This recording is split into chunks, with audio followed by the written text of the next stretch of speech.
ఆలయాలు ఉన్నాయి. హనుమంతుని మాలలు వేస్తారు. మీరు కొండగట్టు ప్రాంతంలోకి వెళ్తే హనుమంతుని భక్తులు వేలాది మంది ఉన్నారు. కేవలం అర్చకత్వం దగ్గర ఆగిపోలేదు. మీరు ప్రశ్నించినటువంటి అర్చకత్వం దగ్గర ఆగిపోలేదు. ఆదివాసులు వాళ్ళు పూజింపబడుతున్నారు. రామునికి మించినటువంటి పూజలు వాళ్ళు అందుకుంటున్నారు. ఇది స్పష్టం. నెంబర్ 1. నెంబర్ 2, కమింగ్ టు అర్చకత్వం అన్నది పేటెంట్ రైట్సా? అది ఇదేదో ఈరోజు వస్తున్నటువంటి మాట కాదు. మీకు ఒక ఎగ్జాంపుల్ చెప్తాను. భక్త కన్నప్ప ఒక ఆదివాసి. భక్త కన్నప్ప ఆయన భగవంతుడి నమ్మినటువంటి వ్యక్తి కాదు.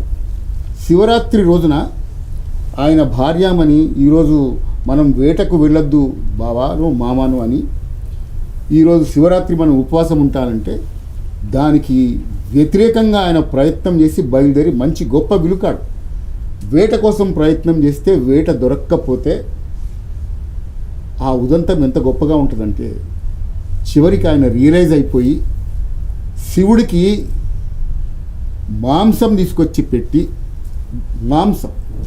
పెట్టి దాని తర్వాత తన కన్నును తీసుకొచ్చి ఆయన శివుడు వేడుస్తుంటే, లింగమూర్తి వేడుస్తుంటే కన్ను తీసి దానికి పెడతాడు.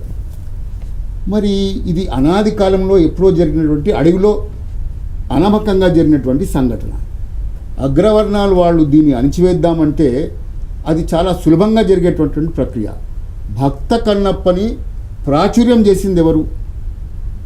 అన్ని వర్గాల వారు చేశారు. సో దేవుని సాక్షాత్కరిస్తాడు. భక్త కన్నప్పకి శివుడు సాక్షాత్కరిస్తాడు. సో ఇట్లాంటి ఉదంతాలు చాలా ఉన్నాయి.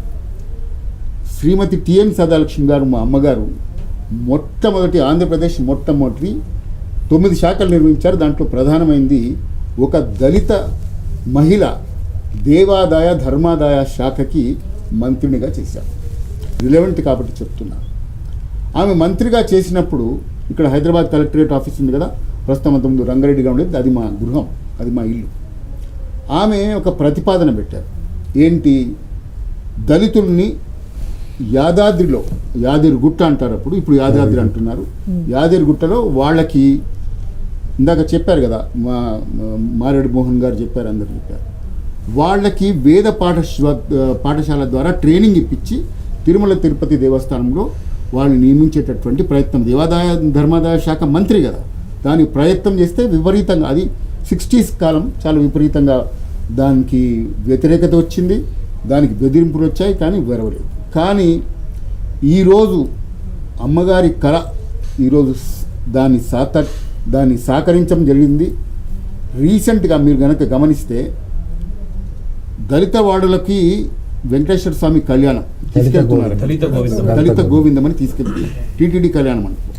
అట్లాగే ఏం జరుగుతుంది?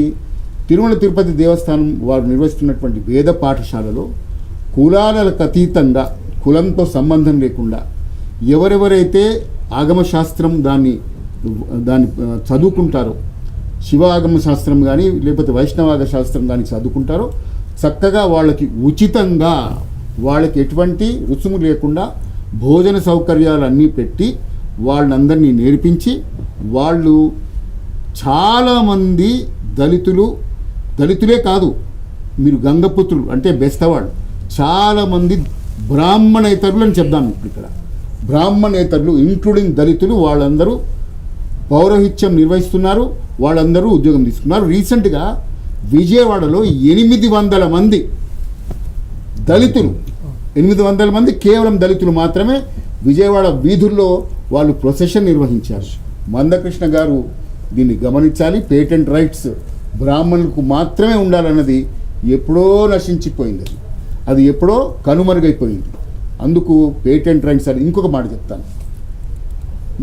మాదిగ ఇద్దరు ఉన్నారు ఇక్కడ. మాదిగ దాసరి తీసుకొచ్చినటువంటి కుల వ్యవస్థలో లేదు. మన సమతామూర్తి అని చెప్పేసి చిన్నజారి స్వామి అక్కడ విగ్రహం స్థాపించారు, ఆయన రామానుజాచార్యులు గారు. ఆయన